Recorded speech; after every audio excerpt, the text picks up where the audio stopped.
Hi there, I am Scott Telek, author of the Swithen series of Arthurian novels, the book series that remains completely faithful to the actual medieval legend of King Arthur across 25 novels, 7 of which are out right now.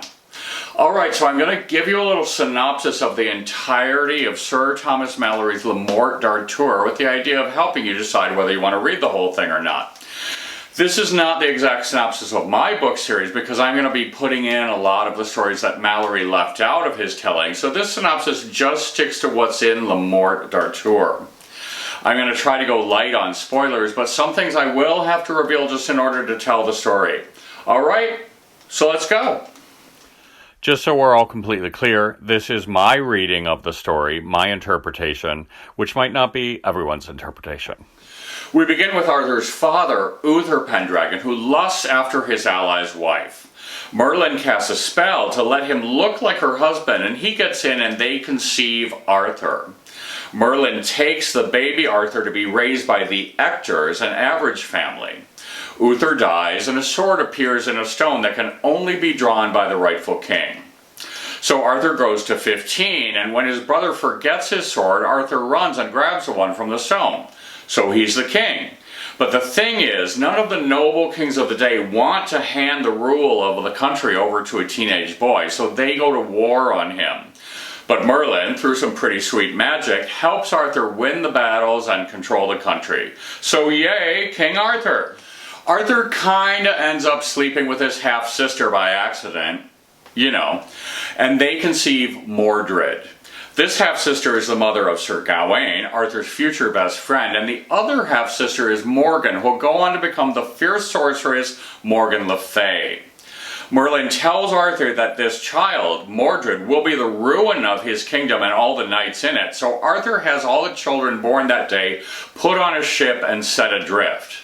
I need hardly tell you that Mordred is the only one who survives. Arthur is given the sword Excalibur by the Lady of the Lake. Now, after this opening section, Arthur himself mostly retreats into the background. We're now in the world that he created, and our focus shifts to the knights within that world. The next story is amazing and one of my favorites, the story of the brother knights Balin and Balan. Balin is able to pull a sword that no one else can, sort of like the sword in the stone, but he won't give it back. He's told that if he keeps it, he'll kill the one that he loves the most in the world with it, but he says he doesn't care. Then he kills a very important person and Arthur banishes him. Balin sets out to win Arthur's wars in order to make up for it, but he keeps running into bad luck and worse luck and he can't escape it. And then he triggers an event that causes God, yes, that one, to take vengeance on the country. This creates the wasteland and can only be repaid by achieving the Holy Grail about 30 years later in the story. This whole story is very macabre and spooky, and it showcases the weird and mystical part of the Arthurian legend. Then Arthur and Guinevere get married. And it's not only the grand wedding you'd expect, but this is where the whole thing explodes into a full-on dream world. Balin was spooky, but this is solid dream logic that's completely separate from reality. At the wedding, a huge stag, 2 dogs, and a woman charge in. Then a knight comes in and carries the woman away, and the stag runs out. Young Gawain has to retrieve one thing, another knight has to retrieve another thing, and the same with a third.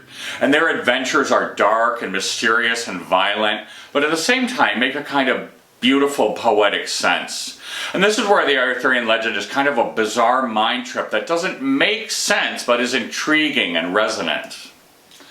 At the end, Arthur receives the Round Table and makes the knights swear to the Pentecostal oath, which is that they'll protect women, the poor, and the elderly, and this becomes the official beginning of the Knights of the Round Table. Then Morgan Le Fay has a great adventure where she makes an audacious attempt to overthrow Arthur, and this is one of the rare adventures focused on Arthur and is the peak of Morgan Le Fay's treachery, and it contains a lot of magic, double crosses, battle, and action. Then King Arthur goes to war against Rome, and on the way he has an amazing battle with a giant who's taken control of St. Michael's Mount off of France. Now in here, Lancelot comes to Arthur's court, and the middle part of the tale shifts entirely to Sir Lancelot. Lancelot is the best knight by far. He's so good, so superior in every possible way that he kind of throws off the balance of the court. Lancelot is ultra refined, and he and Guinevere, the queen and Arthur's wife, begin to have an affair, but they seem to have a love of the soul. Not really kidding, although that's my interpretation. It does seem at first like they're not having sex, although we don't know for sure. We also don't know what Arthur thinks about their affair, if he doesn't know or if he's just cool with it. Lancelot has a bunch of adventures, helps a great many people, and at times fights against the Knights of the Round Table in disguise, because they never fight him if they knew who it was.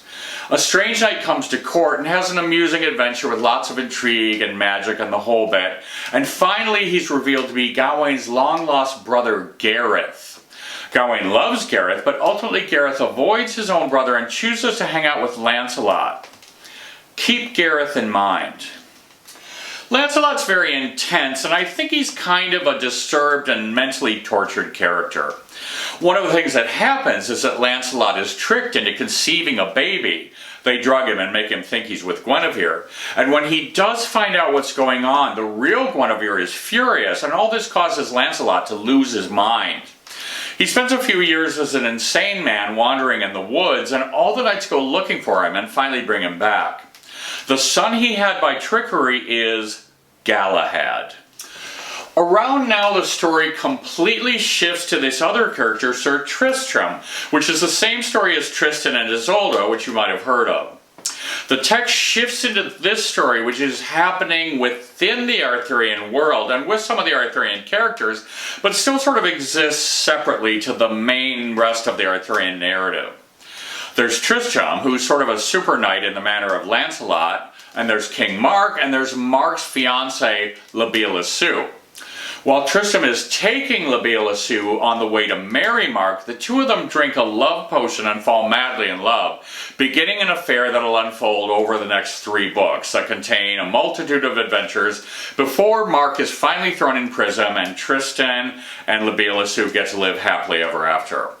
Once that's done, the story shifts back into Arthur's world, and we never hear from Tristram again. Okay, so Lancelot's out there. Percival is out there. Gawain is out there. Mordred, Arthur's long-lost son that he tried to kill, has joined the court. The whole court is starting to get a little out of control and sordid in a way that's kind of hard to put your finger on. And then the peerless Galahad, Lancelot's son, who's essentially perfect and whose superpower is his incredible virtue, comes to court. And then the Holy Grail appears. So the knights get a vision of the cup that held the blood of Christ and decide they must attain oneness with it. One thing most people don't know about the Arthurian legend is that Arthur actually begs the knights not to go seek the Holy Grail. It's not that he sends them on this quest, he actually tries to prevent it because he knows it will spell the end of the Knights of the Round Table.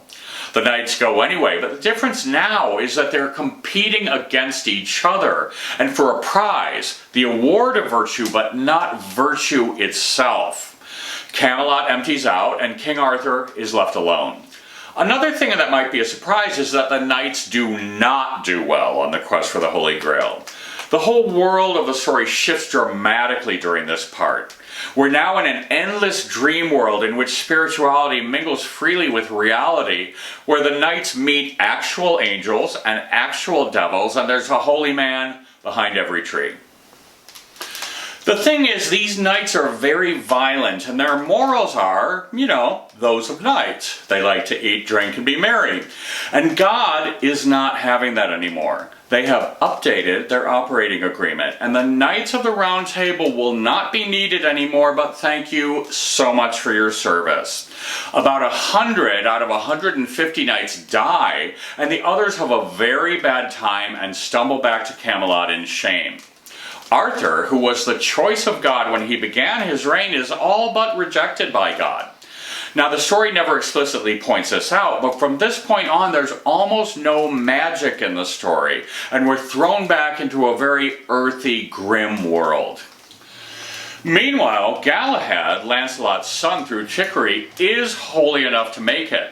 Lancelot, by the way, had to face that he's imperfect because of his love of Guinevere, and he's wearing a hair shirt, which is kind of a self-torture shirt to suffer for his sins. But his son, as well as Percival and Bors, achieve the Holy Grail. But it's not quite the bangin' party you might think it would be, and does not grant anyone superhuman abilities or invincible power. They just get to be in the room with it, and in doing so attain oneness with God. However, the blight is lifted from the land, and, no exaggeration, a giant hand comes down from the sky and removes the Holy Grail from the earth. And now we move back into our final section. We make a huge shift back into the real world, where, as I said, there now appears to be very little magic and everything just kind of sucks. Remember that 2/3 of the Knights of the Round Table died, so we start having a bunch of new knights, and we just start to get the sense that they don't really understand the assignment. Lancelot comes back having learned that regardless of all his greatness, he's still not morally worthy. And despite his promise to give up his love for Guinevere, as soon as they see each other, he rips off his hair shirt, and from now on you get the distinct impression that there is hot, sweaty sex going down in Camelot. Lancelot and Guinevere are also being less discreet about their affair, and people start talking.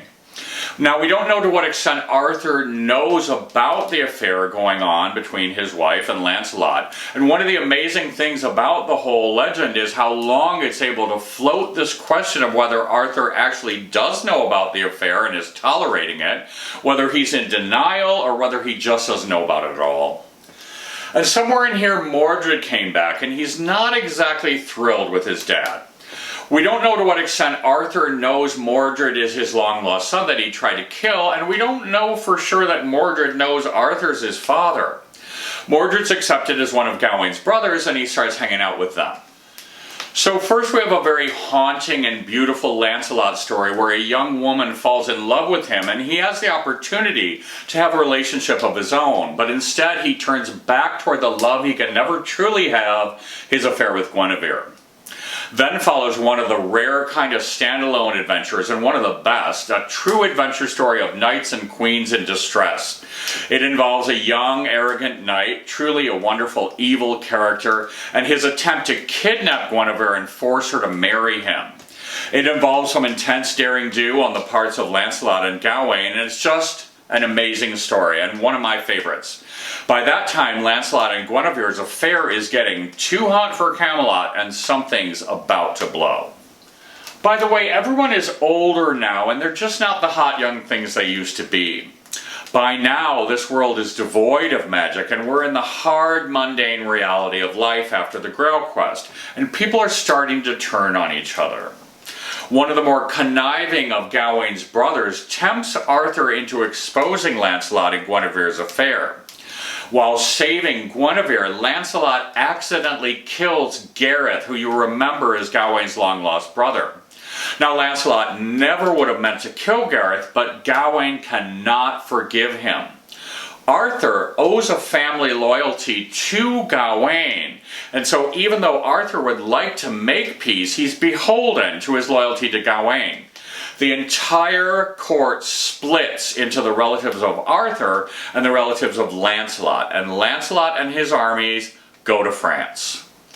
Okay, so here is where I tell you the ending to the entire saga, so if you don't want to know, it's time to go watch one of my other videos, or just get a snack.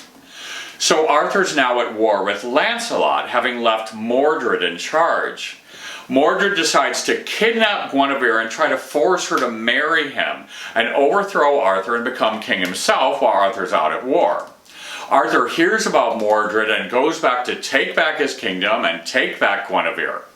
Everyone agrees that Arthur and Mordred will not have a battle unless the other side draws a blade. But of course, some total random yahoo pulls out his sword to kill a snake, and the battle begins. So many of the most important knights get killed. Arthur impales Mordred, but Mordred pulls himself up on the lance and delivers a fatal blow to Arthur. So father and son kill each other. Arthur survives a while, and he asks that Excalibur be thrown back into the lake, where a hand reaches up to take it. Guinevere goes into a convent where Lancelot visits her. He wants one last kiss, but she says no, they can't do even that. Then a barge with 4 women, one of whom is Arthur's sister Morgan Le Fay, comes to take the wounded Arthur to the Isle of Avalon, where he'll be healed and lie out there and wait to return on the day that Britain truly needs him. And that's the end. I hope this helps you decide if you want to dive in and read Le Morte d'Arthur, or it just gives you an overall sense of the King Arthur story as it stood in 1485. You can also check out my book series, The Swithen, which will tell the entire tale, minus the Tristram parts, in the scope and majesty that it deserves across 25 novels, 7 of which are out right now. Alright, thank you so much for watching, and check out some other videos if you want to learn more about the Arthurian legend.